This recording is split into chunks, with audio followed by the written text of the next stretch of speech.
So let's understand what is a class, what is an object, and how do we create a class and how do we create an object. So first of all, what is a class? So class is nothing but a template or a blueprint of what it contains. So basically it would contain the state and the behavior. The state is nothing but the data members and the behavior is nothing but the methods that are available. So class is more logical. So now what is an object? So basically when you create an instance of a class, you get an object. That means when you give a life to your class, you get an object. So this is more physical. That means like when you create an object, a memory is allocated for that object. So basically for a class, you can create as many objects that you want. For example, in an organization, if you have an employee, if you have a set of employees, so what you're going to do is, right, you're going to create a class named as employee, define all his attributes, and also the various methods that are part of the employee class. And then when you create an object, so depending upon the number of employees that you have in the company, you're going to create that many number of objects. So let's see how we can create a class and how we can create an object. So let me create a new project. So I'm going to call this as second section. Click on finish, right click, new class. So we are going to create an employee class. So first we have created the class here. First we need to define the state. The state is nothing but the attributes or the data members.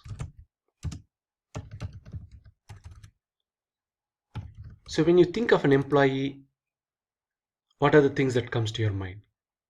So he will definitely have an ID. So let's think that ID is a string variable of string type. So we define the type like a string, which is nothing but the data type of the particular attribute or data member. Next, so he will definitely have a name. So that's also of the type string. So next,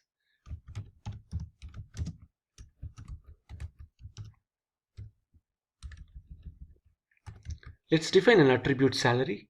Salary is usually of type double. So we are defining it as double. So now we have defined the state. So now we will define the behavior.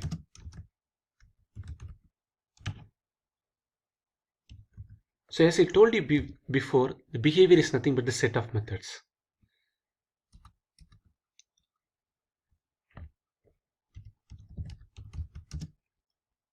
So basically, when you define a method, so you have to say whether it returns anything. Or if it returns anything, what is the type that it is returning. So here I'm going to define a method named as print details, which is not going to return anything. So when you don't return anything, you mention it as void.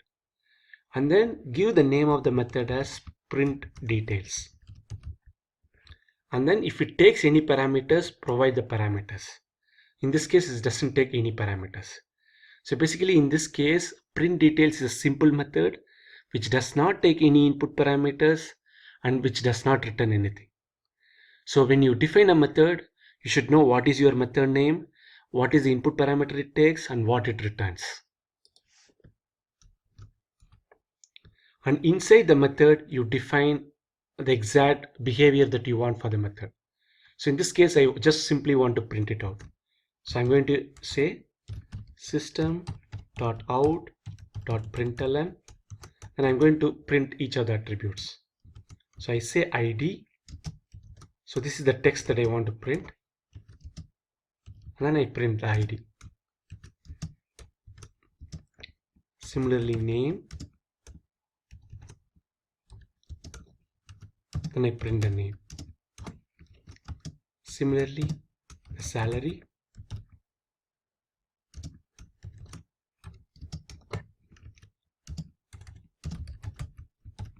So basically when you want to concatenate something within the SOP, so which is nothing but the system.out.println, you use the plus.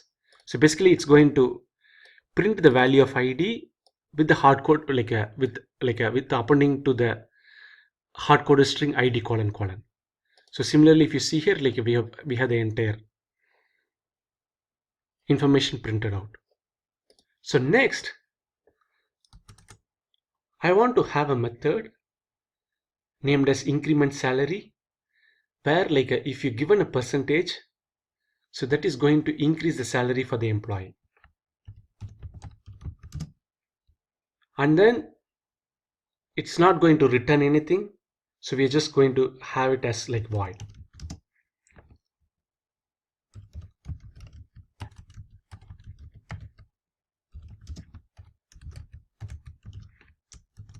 So I'm going to say the percentage.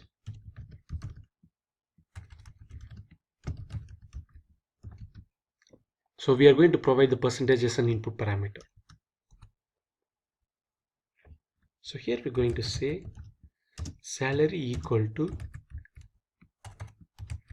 salary plus salary into percentage divided by 100. So since it's a percentage, we divide by 100. So basically we find out the extra salary that he gets from the current salary and add it to the current salary, and then we also update the attribute. So in this case we have basically defined the employee class with the attributes, and then we have defined a set of methods.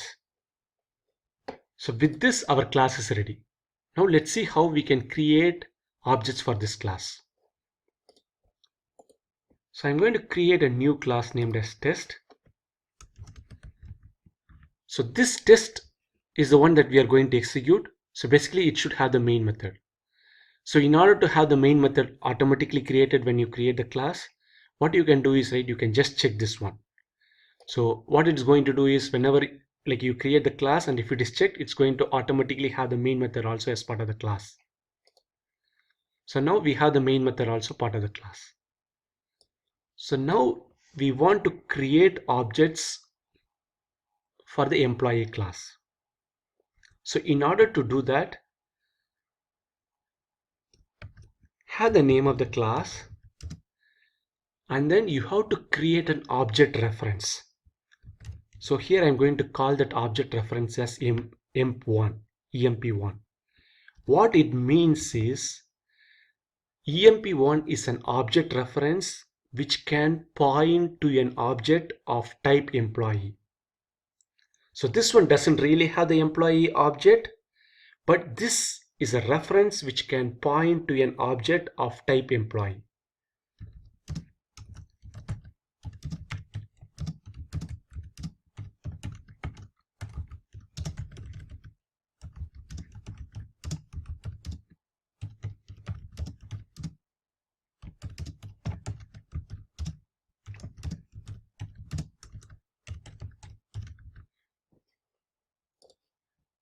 So at this point, we don't really have the object, we just have the object reference. So in order to create the object, what you do is, you provide the object reference equal to new of, and then you provide the class name. So now an object is created, and then the emp1 refers this new object, and then we can access the various data members through the emp1 object reference. So now let's see how we can set the values. For that, you just say emp1, which is nothing but the object reference, dot name equal to Scott.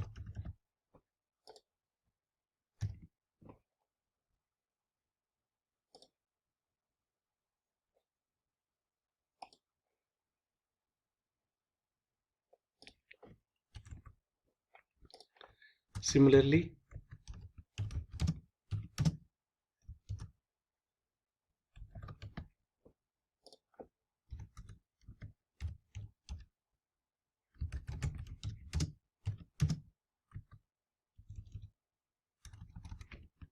Say suppose he gets $6,000.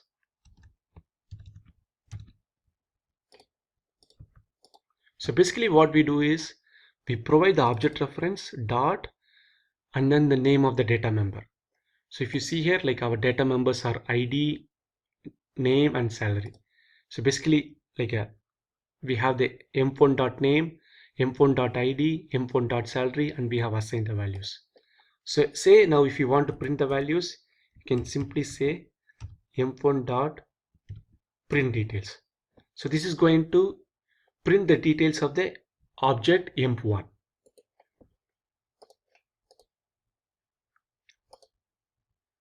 So if you see here, it printed the details for the emp1. Now say suppose as part of the evaluation for this year, we want to provide an increment of 10% to this employee. So what we do, we call emp1 dot increment salary and then provide the percentage as 10. After providing the increment, we want to see what is the current salary of the employee. So for that, we can in fact directly call emp1 dot print details. So basically in this case, we are calling print details before the increment and also the print details after the increment. So now let me just run this. So what you can do is whenever you want to save the program and run automatically, you can just check this box. So if you see here, so his initial salary was 6,000. So now he got a 10% increment, so it became 6,600. So similarly, we can create as many objects as we want. So we can create the object reference and also the object in just one single statement.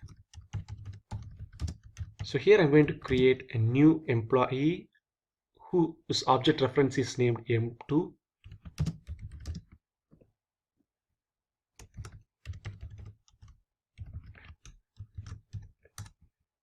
So if you see here, M2 is an object reference, and then we have created a new object and then assigned to an object reference.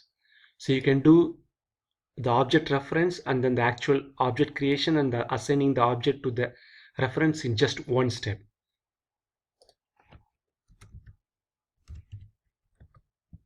So now we say m2 dot id equal to Mitchell.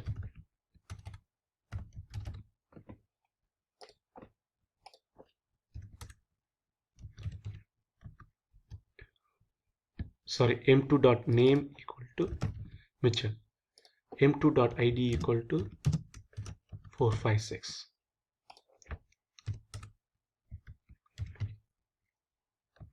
m2 dot salary equal to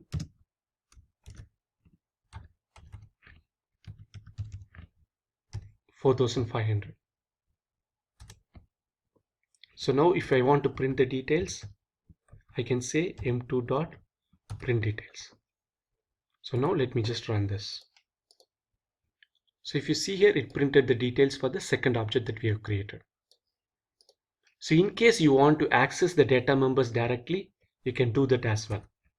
So I'm just going to say system.out.println m2 dot. So and then you can say whatever attributes that you want. So in this case, like I have the ID, name or the salary. So I just want to get the salary. So if you see here, it just prints the salary alone. So I hope this gave you a good idea about what is class, what is object, how to create a class, how to create an object, and then how to access the various data members, how to access the method. So please let me know if you have any questions on this. So I'll be able to help you out.